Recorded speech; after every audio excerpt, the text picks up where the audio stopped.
有真侪青少年会想要伫咧网络顶头得到温暖甲关注，不过也造成这心理上的负担，烦恼讲无人去家饲赞，甚至碰到这网络霸凌等等的问题。根据调这智福联盟的调查发现，讲有83%的青少年有社群焦虑的情形。自上心理师就提醒讲，要减少焦虑，上介简单的办法就是直接离开社群媒体，也着爱注重家庭、朋友之间关心陪伴的品质。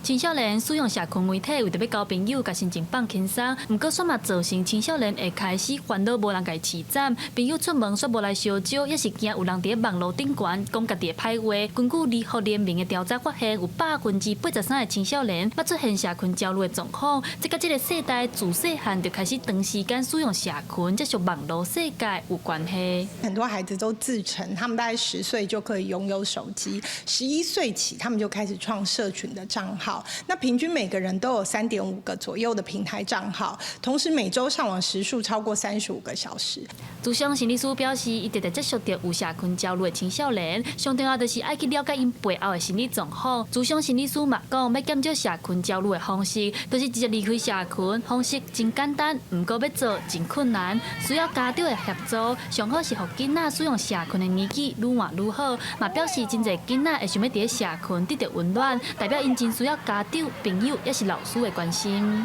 一方面是我们会希望孩子少用，然后或者限制他用，这个很快。但是背后的心理议题他还是要处理。如果还没有处理好的话，他还是会回到社群媒体去取暖，因为回到社群媒体，他也是很快的方式。教育部嘛表示，因当咧收集国际上使用手机的校园规则，整理了后，就加入各中各校啊所谓教学指引，引带学校斗阵预防学生掉咧网络世界。记者陈阿双、柯敏哲台北报道。